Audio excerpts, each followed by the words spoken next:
All right, Okay, Don. Yes, we are live on our Facebook page and YouTube channel. We are so happy to see you again. And thank you very much for accepting the invitation and being our guest speaker. It's wonderful to have you today. And let's wait a few minutes, just our viewers can join us, and then we start our session. sure. Yes, it takes some time. Oh, our first viewers join us. Good morning, dear friends, Bishkek American Center followers. Thank you very much for joining our morning session. And we come back with our regular virtual program, US State Tours. And today we are going to Washington State. And it's my great pleasure to introduce our guest speaker today, Don Hartline. He is former Peace Corps volunteer in Kyrgyzstan from 2015 to 17, Ukraine from 2018 to 19, and South Africa. And today he will make a presentation about Washington State. And I think we can start our session, Don. Okay, well, salam. We can start with the first slide. Okay, so let me. There we go. So a little bit about myself, as was mentioned. Before Corpus Mira, I worked for the federal government. I analyzed and managed budgets for the federal government. The Russians have a nice term, chinovnik. That's pretty much what I did for the government. And I retired, went to Corpus Mira, and I was in South Africa for 2 months, and then had to evacuate as all the volunteers have left Kyrgyzstan. They left all of the foreign countries and have returned to America. And since that time, I've been volunteering at food banks. And right now, I am in Northern California volunteering for Red Cross because of the wildfires here. It's quite hot. Now, I am not from Washington State or State Washington originally. You're going to have a speaker, Olivia Stevens from Pennsylvania, and I actually lived there in the Philadelphia area for the first 11 years of my life. And she'll probably talk about pretzels. And my father's family had a bakery that made pretzels, so you'll probably hear about them from Olivia. And since that time, my family moved to Connecticut, and then I lived in the Washington, D.C. area for over 30 years, working for the federal government. And so I live in Washington State by choice, and that's why I'm enthusiastic about talking about the state. As a disclaimer, any opinions I express are not that of the U.S. Embassy, Kyrgyz Republic. Okay, go to the next slide. Okay, so you can see it's not one of the older states. It was actually the 42nd state. It became American territory as a result of a treaty with the British Empire, and it's named after the first U.S. president. It's the only state that's actually named after a president, and it's called the Evergreen State because certainly the western part of the state stays green all year round, and the state capital is Olympia. So it's the 13th largest state, 7.6 million. The population has grown. So it's the 18th largest in size. And you can see at the bottom here, there's a good portion of the state that is actually water. And you're going to see that in some of the maps coming up.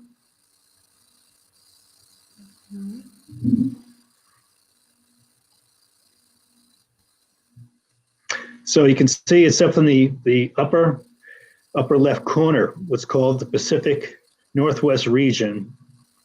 And in many ways, British Columbia, which is just above Washington, in many ways is part of the Pacific Northwest region as well.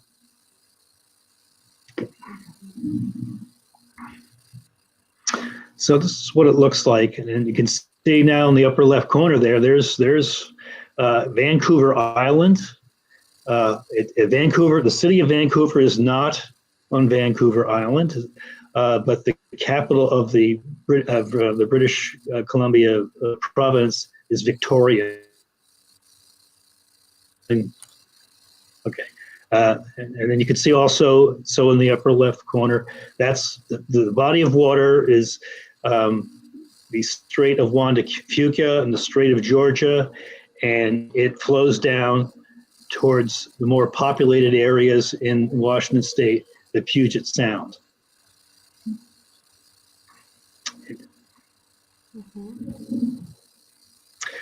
So, of course, before it got the name Washington, before it became a territory, it was the land of Native American tribes, or native tribes at that time. Currently there are 29 tribes in the state. What's unusual about the tribes in Washington State is that when they settled in the area, each tribe, or most tribes, were sole stewards. They had exclusive rights on a river that flowed from the mountains into the Puget Sound, which had runs of salmon. And when they signed treaties with the American government, establishing their reservations, they gave up some of their land, but they kept their fishing rights. So the tribes there have continued to make money fishing. They are entitled to 50% of the catch of fish as well as of crab.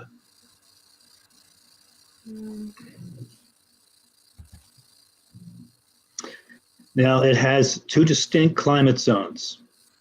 The marcation, the distinction between the two is the North Cascades mountain range. And east of the Cascade Range, hot summers, cold winters, they don't get much rain. Being close to the mountains, the air stays very dry. So you can see there's higher temperatures in the summer, lower in the winter. On the opposite side, on the west side, the Cascade Mountains, Western Washington, they have dry summers. It usually doesn't rain between June and August, but it has more rain. And the thing of it is that people talk about how it rains a lot in Seattle. There are forest fires now in eastern Washington because it's so dry there. I just got an email from Red Cross asking for volunteers to go help assist people who were victims of wildfires in the eastern part of the state. Rarely are there forest fires in western Washington. And there's also a rainforest in the far west side of Washington State, and it gets rain up to 410 centimeters a year. Mm-hmm. So you can see where the rain is, the dark purple. See how on top, those are many of those are mountain ranges, but the darkest purple there is the rainforest, and then over on the Cascades, on top of the Cascades, it's also purple. So it's very deep snow up in those mountains, and it's very dry in the east.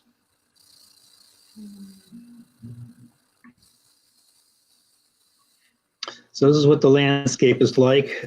So it has two distinct climate zones, but also two distinct mountain ranges. On the far west side is the Olympic Range, and on the east side of the Puget Sound is the North Cascades. And you're probably more familiar with the North Cascades because that is where Mount Rainier sits. But there are active tornadoes in the North Cascades. There are active volcanoes in the North Cascades. There are no volcanoes in the Olympic range at all. It has no granite.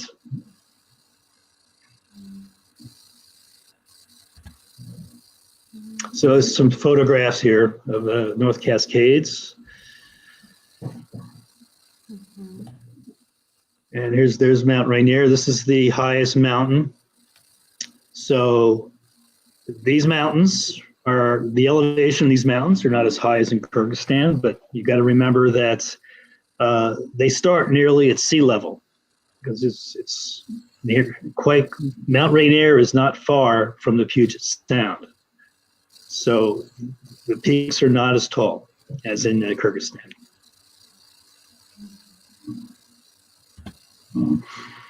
This is what the Olympic range looks like. It's considered a younger, it's not as old as the North Cascades. It's not as worn by water or wind.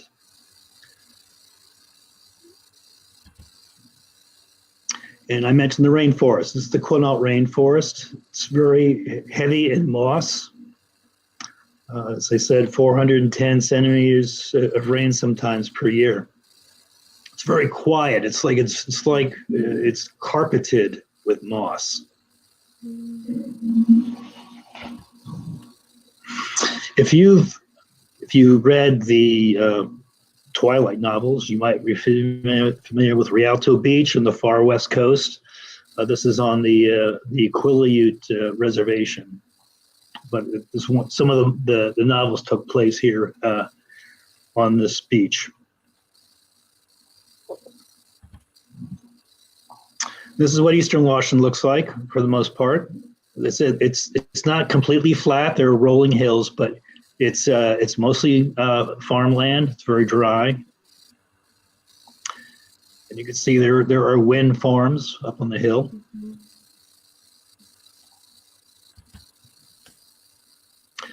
A lot of rivers and lakes, over 100 rivers, 8,000 lakes. And the longest river is the Columbia, it's around 2,000 kilometers.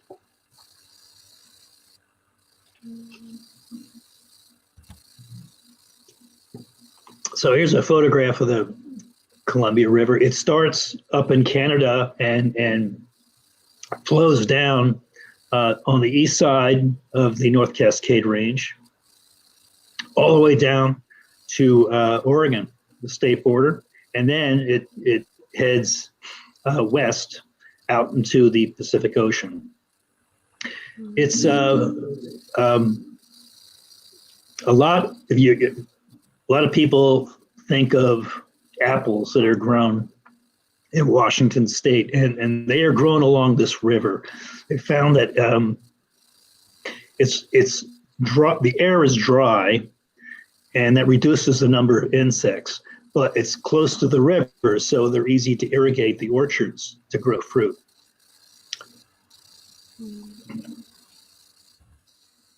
Now, during the New Deal, Franklin Roosevelt had what was called the Bonneville Power Association to build a series of dams along the Columbia River to generate hydroelectricity. And the largest one is called the Grand Coulee Dam. And this ended up inviting a lot more industry to Washington State because it produced cheap electricity. And the Boeing company uses a lot of electricity, so they were able to drive down their costs because of these dams.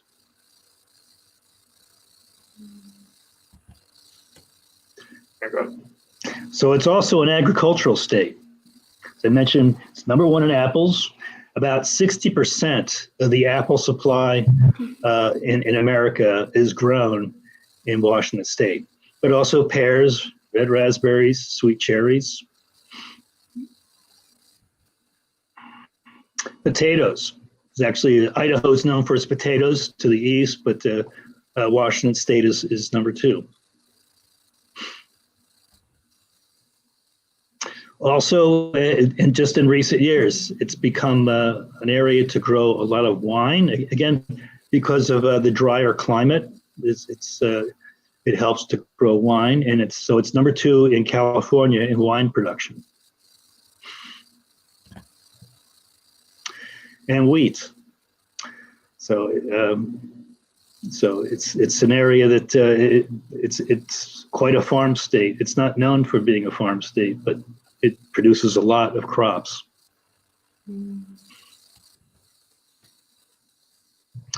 And lumber.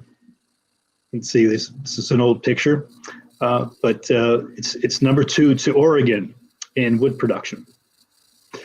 Their biggest competitor is Canada. Canada produces cheaper wood, and they've been able to import it into America. So that's their biggest competition is really Canada.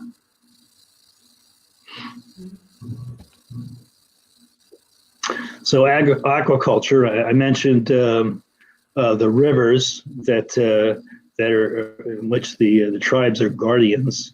There are 5 species of salmon that run up the rivers, are born in the rivers. They swim out to the sea for several years and then return back to their birthplace, and they spawn eggs, and they're fertilized, and they die. And there's also a species of trout, the steelhead trout, that also does this. You can get crab in the Puget Sound, and these cages are called pots. And anybody can, if you go out to fish in a boat, you can have one of these pots, and you put some bait in it. It might be chicken or even just a can of cat food, and you place it in this pot, and you drop it down, and you have a buoy that marks where that crab pot is, and then you go out and fish for a few hours, and you come back, and you pull up this pot and see what you've got inside, and it could be crabs, it could be an octopus, all sorts of things can turn up in these pots. But if you want to keep the crab, the head has to be a certain length. It can't be too small. It has to. You have a ruler of some kind to measure the width of the head of the crab to find out whether you can keep it or not. And you could also find shrimp. You can put bait in these traps in certain areas and come up with shrimp. Squid, people use lines with hooks and little bits of bait on it, and they can pull in squid, what's made into calamari. Shellfish. This is the largest shellfish or largest mollusk. It's called a gooey duck, they're grown. They're like farmed. They have to seed the beaches.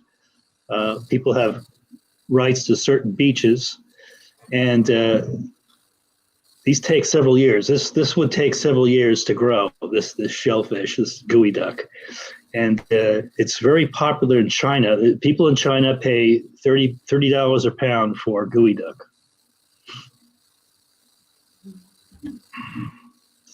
And some of the wildlife, orca whale. There's an article in the paper this week about there was an orca whale that was being observed earlier in the year that had been carrying around a dead child for several weeks, and eventually they were able to remove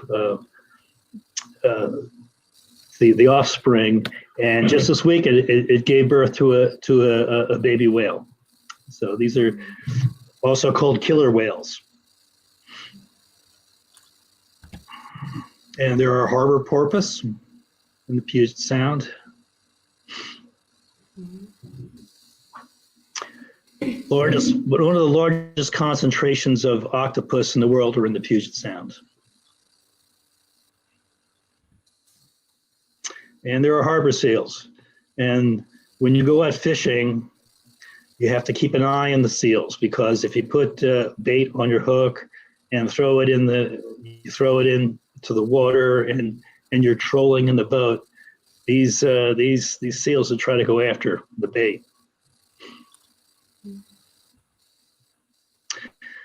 Up in the mountains, there are mountain goats, and this picture on the right was recent. There were mountain goats in the Olympic range, and there were none in the North Cascades range, and there were too many goats in the Olympic range, and they were overeating the foliage. So they decided they were going to transfer some of these goats across the Puget Sound and as families and relocate them in the North Cascades. It's also a growing bear population, both black bear and grizzly. And eagles, bald eagles. And the eagles, many of them feed on salmon.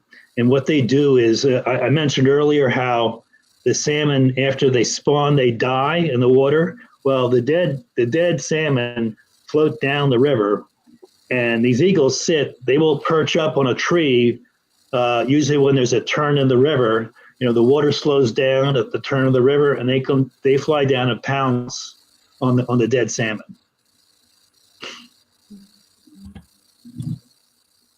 There's because of its location, there's a military presence in Washington State, a large submarine base. There's a naval air base, 2 Air Force bases, Fort Lewis, Washington, the large Army installation. And when military personnel are sent over to Iraq or Afghanistan, usually their last station before they're sent over is at Fort Lewis, and there's an Air Force base right next to them that flies them over in the cargo planes. So some of our industries, on the left is headquarters for Amazon and Microsoft on the right. And one of the older companies is Boeing Aircraft. And this is at the Everett plant, and it might be considered one of the largest buildings in the world, where they assemble these very large planes. They don't make all the components in the planes. The components come from all over the world and are flown in. There's a big landing strip at this plant, and so they assemble. They take these components and they assemble these planes. So there's 170 islands. You can see. Hard to keep track of. This is what the Puget Sound looks like. And how do you get around? If you have all these islands and you have a lot of water, how do people get around? Well, a lot of people get around by the system of ferries that people take. This is a large ferry, probably the largest in the system. There are people who will live on one side of the Puget Sound and get on this ferry and go into Seattle and work at their office, and then at the end of the day, they get back on and they go back over to the other side of the Sound, to the Olympic Peninsula. And you can also drive. At the lower level is for cars, so you can also drive your car onto the ferry. And so if you wanted to, you save time. If you want to go to the Olympic Peninsula, you save a lot of time by taking the ferry rather than driving all the way down south and back up to the Olympic Peninsula.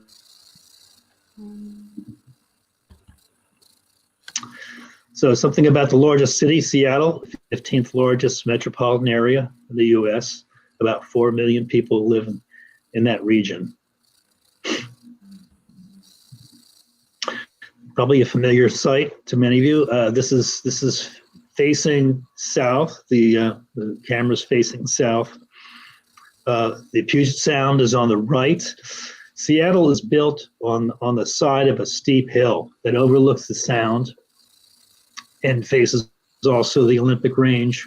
And south of Seattle is Mount Rainier. And of course, you're familiar with the Space Needle. It actually has a revolving, you can take the elevator up and it has a revolving restaurant. It spins around so you can see the city as you eat, as you spin around. And they also have fireworks, usually 4th of July and New Year's Eve, they'll have fireworks going off the Space Needle. Also in Seattle, popular place is Pike Place Market. It's a very old market, and it's famous for fish vendors who throw fish around to entertain tourists. Now, in 2018, Peace Corps volunteer returned, and her family had arranged to meet with some Kirgis farmers. Some farmers were coming over to Washington State to visit some of the farms on the eastern part of the state, but they landed in Seattle. So they arranged to meet with us for a couple hours, and they wanted to see Pike Place Market. So we took them in, and we could see they were. We had lunch there, and see this is an Alaskan king crab. This farmer's eating. Also in Pike Place Market is the first Starbucks coffee shop.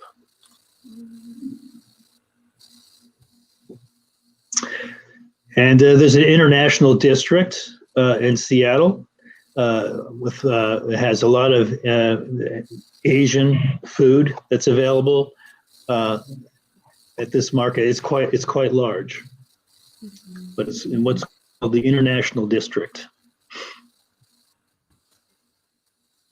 So this is one of the stadiums in Washington, in Seattle. It's the American football field for the University of Washington, and it's on Lake Washington. But I want to call your attention to the upper right corner. There's a bridge going across the water. Now that is the longest floating bridge in the world. It's 2.3 kilometers long. So when I say floating, it means it doesn't touch the floor of the river. It has pontoons, very large pontoons that keep the bridge afloat, and so in cases where it could destruct from something like severe storms, windstorms, or say an earthquake. It's protected because it's floating on top of the water. There are several floating bridges in Washington State, but this is the longest.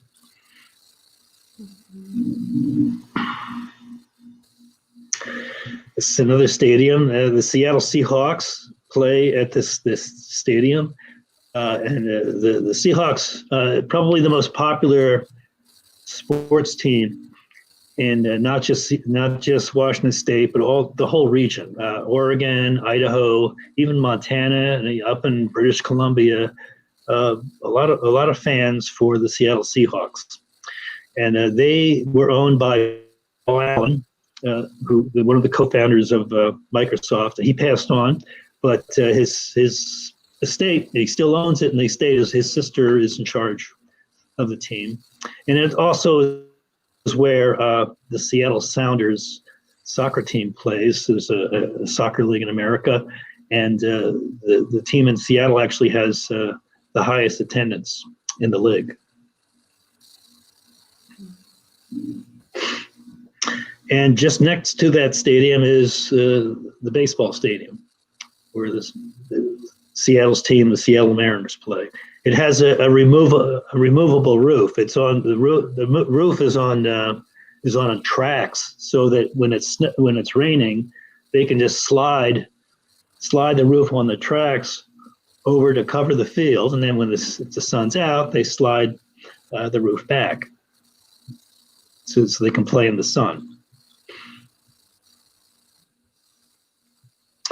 A lot of culture in Seattle. There's an opera house. They have a ballet company, films, many different types of film theaters and associations that show independent films and documentaries. And there's a Seattle International Film Festival every year, except this last year, of course, because of COVID. And near the Seattle Center and that Opera House is the Gates Foundation, where you may be reading about. They have billions of dollars that they're using to devote to what they think are worthy causes. Much of it has to do with health. And right now they're spending a lot of money on COVID.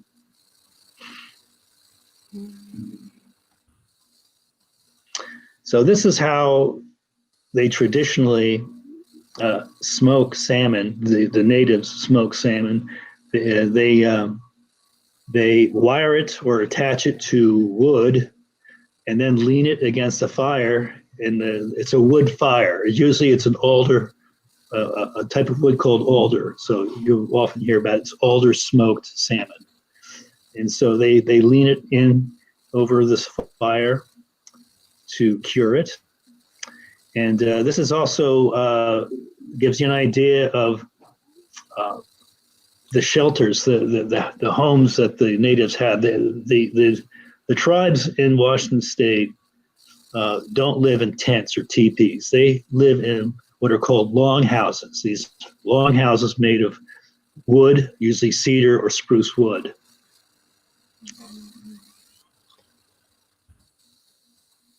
So this is where I live. Just to give you an idea, I live about 40 kilometers north of Seattle in a town called Snohomish, and there's a native name, and it's on the Snohomish River. Snohomish means people of the river. There's no longer a Snohomish tribe. They are not recognized as an official tribe in America or in the state. But the name has remained. And so we'll talk about some famous Washingtonians. You see here 3 billionaires, Jeff Bezos, Bill Gates, and the late Paul Allen.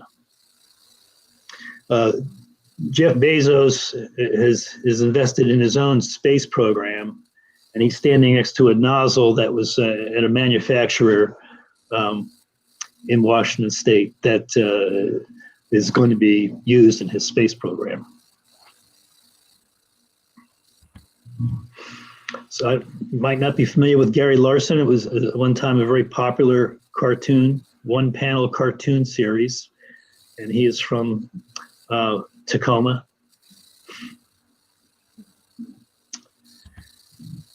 And we elect a lot of women to office. These are the 2 members of the U.S. Senate that represent Washington State. Washington has 10 members in the House of Representatives. 5 of them are women. They've had 2 female governors. Also had an Asian American or Chinese American governor.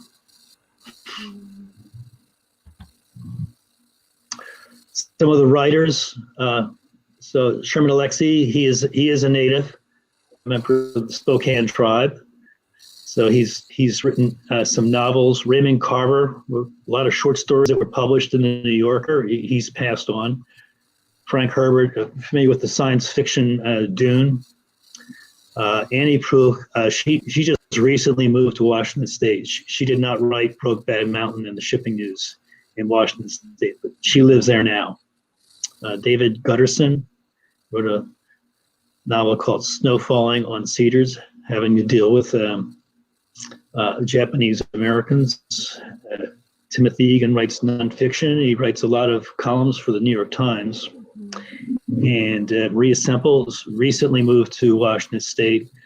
And 2 of her novels, one was made into a movie with Cate Blanchett, and the other one is Today Will Be Different, is being made, filmed with Julia Roberts.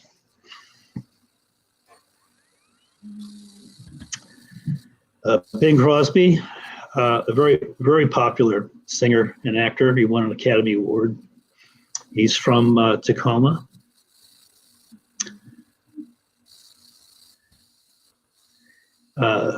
August Wilson, he's passed on, wrote many plays.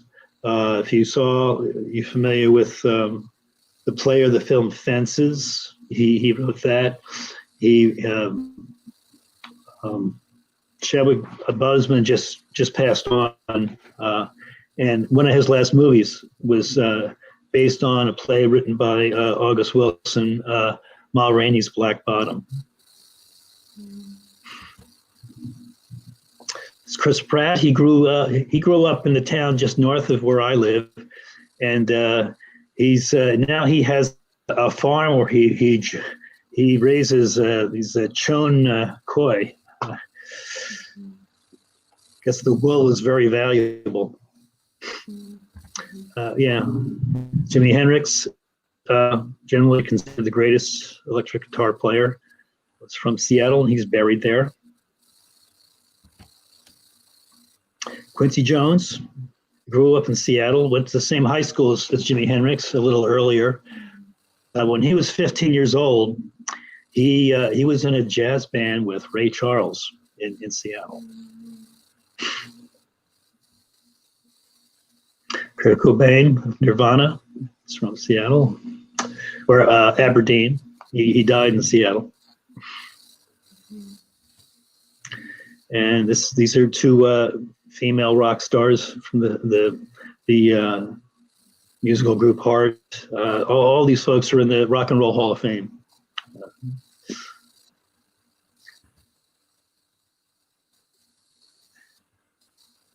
That's Pearl Jam, also from Seattle. And Slater Kenny, and now the town of Olympia had a number of all-girl groups that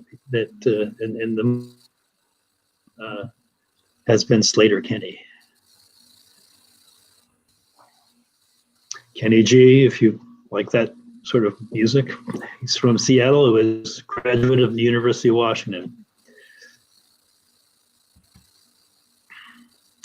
So Bruce Lee, he moved to Seattle when he was 18 years old. And if you see the picture on the right, he's standing outside the restaurant where he was a waiter. And he met his future wife in Seattle. They attended the University of Washington. He started a martial arts school, his first martial arts school in Seattle. And he's buried in Seattle. You can see he's buried here next to his son. Many people come to Seattle to visit his grave. Also, some female basketball players. He's two of the best in the world. Breanna Stewart probably is the best player right now in the world as female players. But Seattle has a female basketball team. And it has a female soccer team. And this is Megan Rapinoe, who had a very successful World Cup.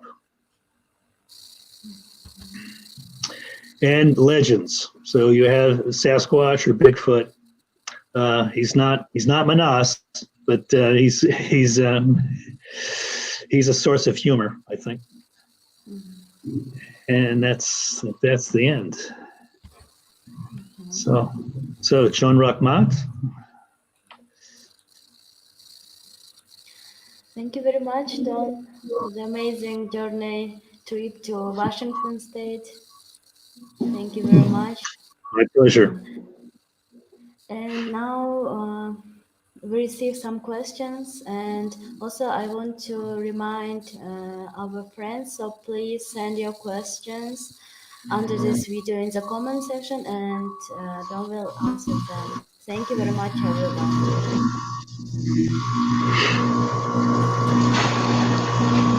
The first question, Don, for you.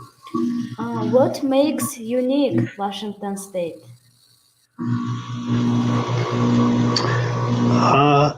I think the fact that it has,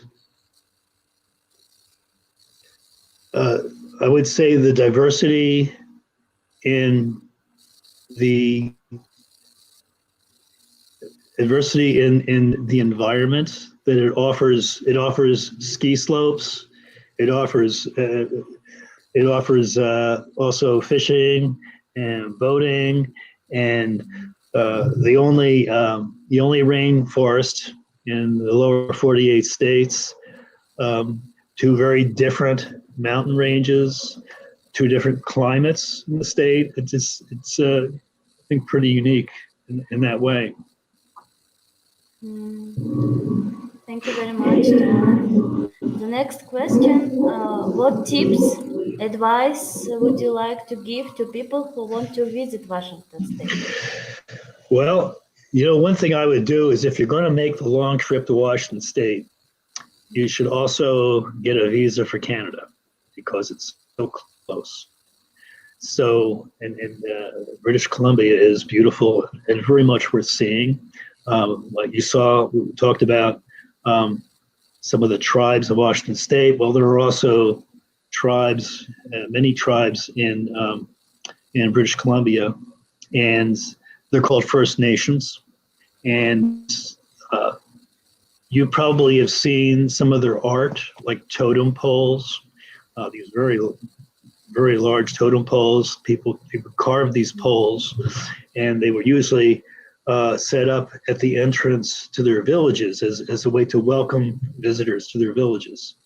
And Vancouver has a museum of anthropology that has a very large collection of totem poles. And these are, you can't fit your arms around these totem poles. They're giant.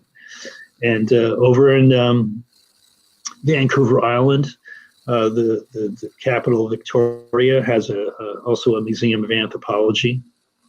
And Washington State itself has some very interesting museums.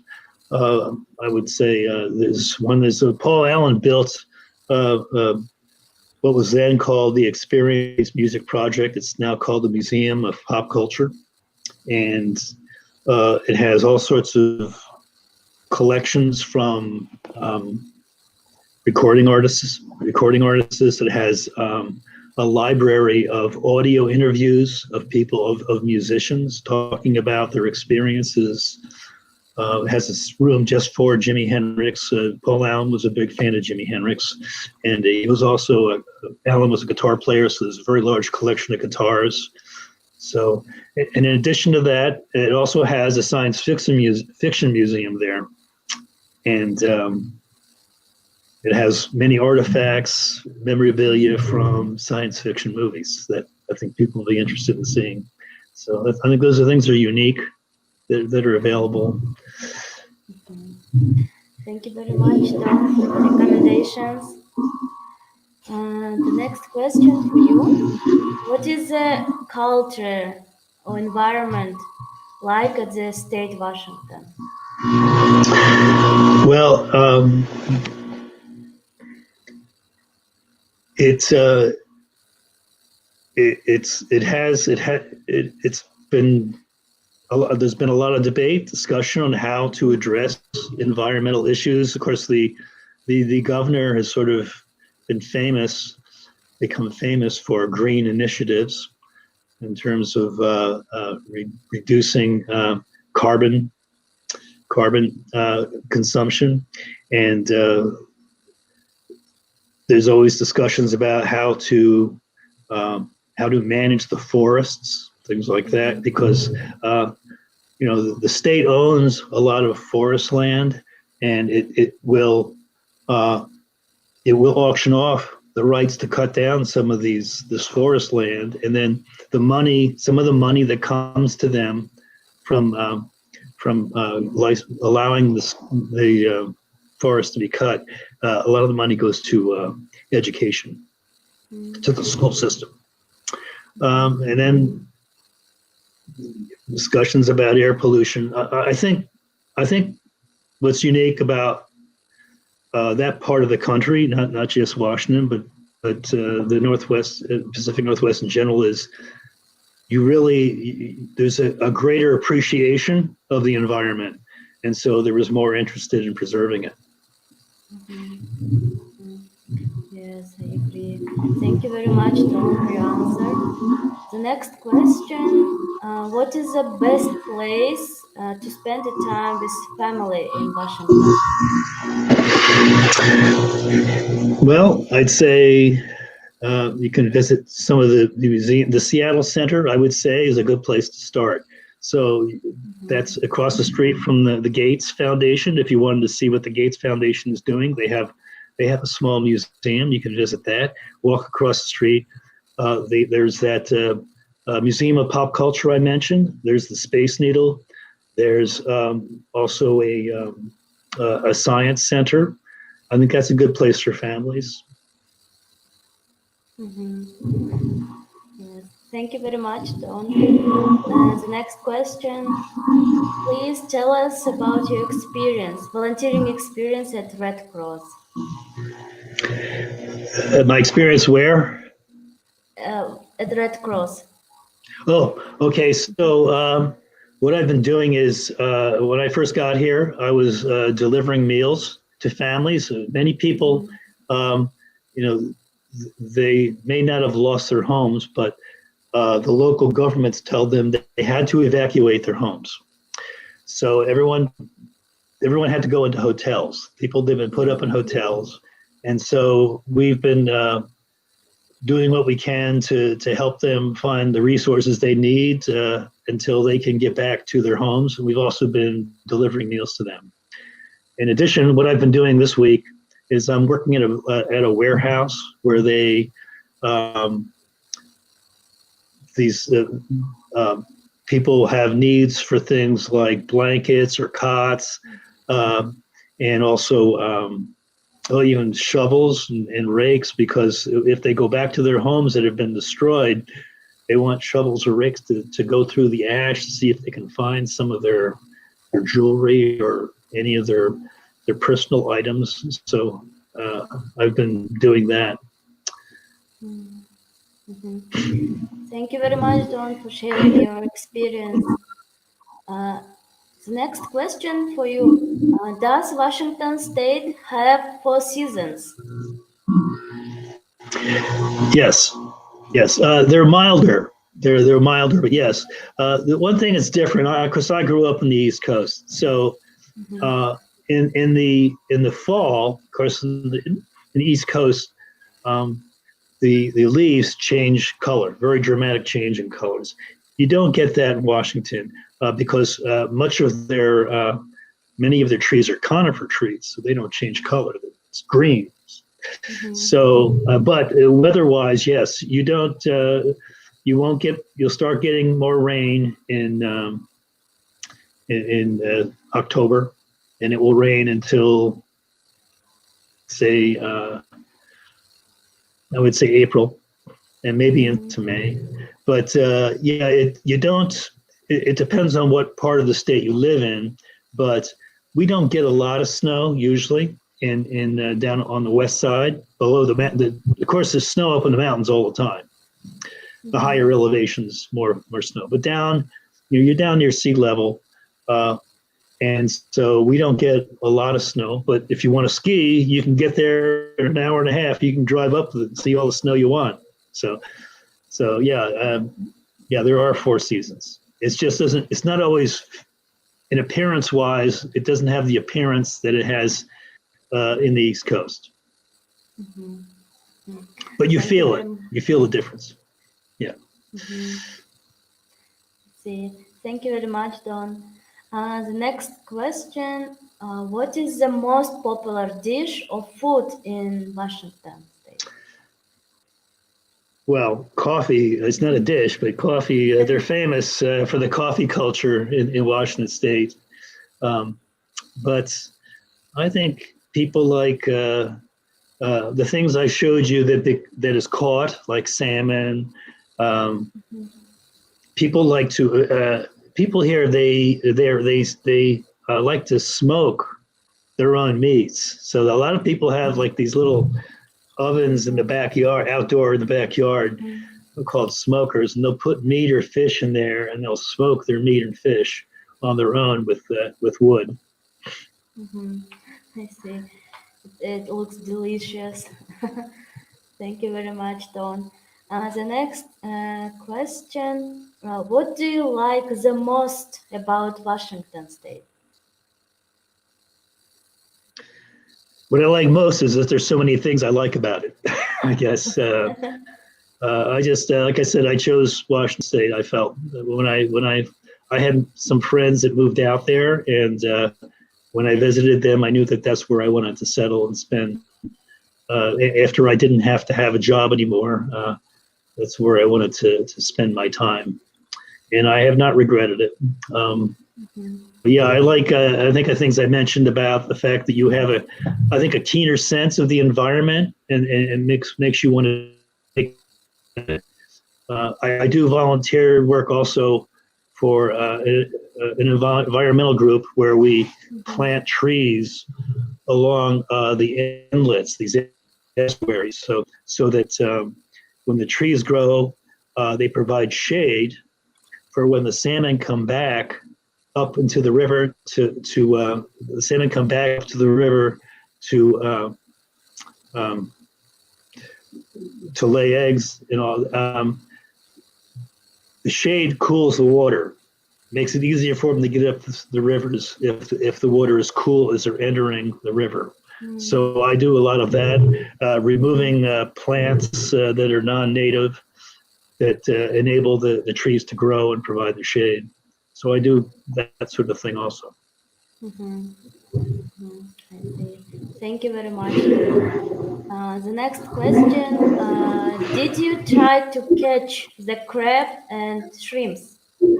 Yes, I've done that. I have friends that have a boat, and so yeah, we've gone out and yeah, it's you drop these pots into the sound, and you go off somewhere to go fishing.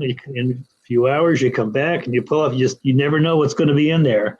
And like I said, you might find a little tiny octopus in there. It's all sorts of things will be there.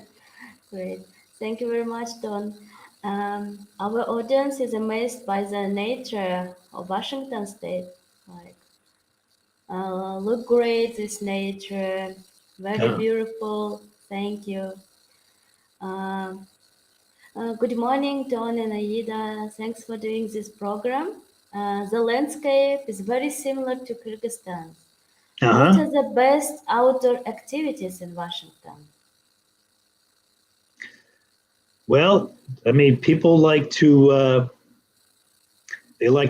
kayak. They like to kayak. You'll always see these kayaks on tops of cars as they go off, and usually in the sound. People like to canoe. A lot of people like to hike. Now, when I was in Kyrgyzstan, I was a member of the Kyrgyz Trekking Union, and a lot of weekends I would go off. And hike, and what got me was that usually when we were on these trails, we were the only people on those trails. In Washington State, you go to the hiking trails, it can be very crowded. A lot of people like to hike here in Washington. I see. Which places did you visit in Kyrgyzstan, though? Which is your favorite?